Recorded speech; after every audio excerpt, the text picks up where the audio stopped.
Much effort and research is going into long-duration space travel with the idea of one day sending humans to Mars.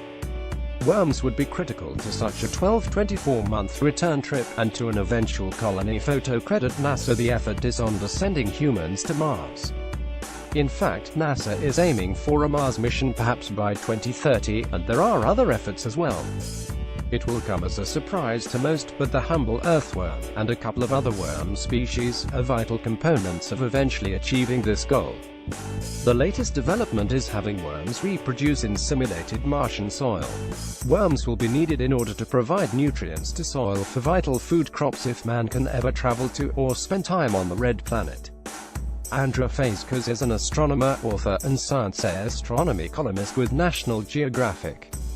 Andrew Fazekas, Montreal-based science columnist with National Geographic, and author. Copyright. Supplied. The soil on Earth is full of nutrients, bacteria, fungi and other things that give plants what they need to grow.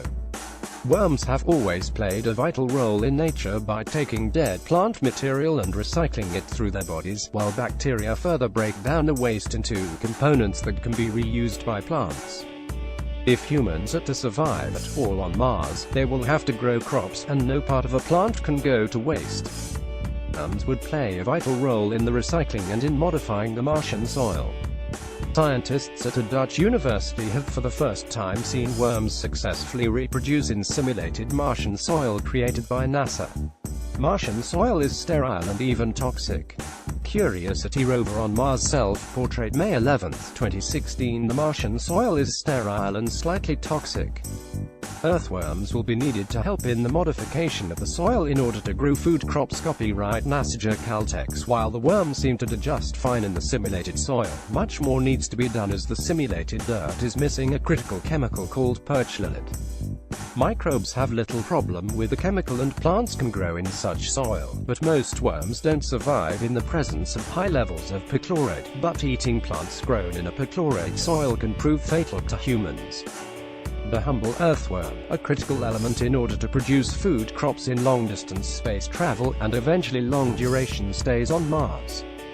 Copyright Bobby Reuters. Other species of worms have also been playing an important role in space research. In 2015, a group of planarian flatworms were sent to the space station. These worms can regrow body parts like tails that have been cut off. Some were whole and some had bits amputated, to find out how the experience would affect the regenerative abilities. One of the dissected worms came back with an extra pair of googly eyes, actually 2 heads, and when amputated, they both grew back. The worms also demonstrated behavioral changes as well as changed microbiomes when compared to others which had remained on Earth. When this flatworm went to the International Space Station, it had 1 head. Now it has 2 and the changed behavior.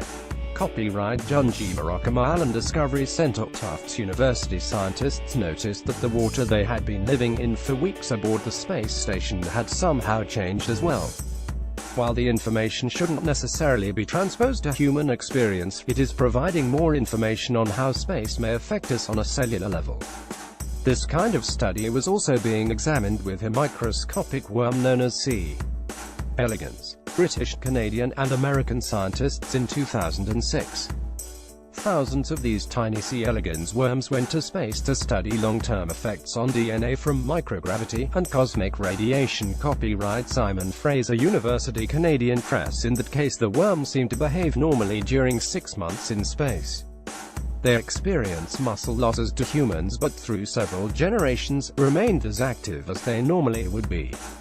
Scientists were studying the longer-term effects of radiation on the worm's DNA. Additional information, sources.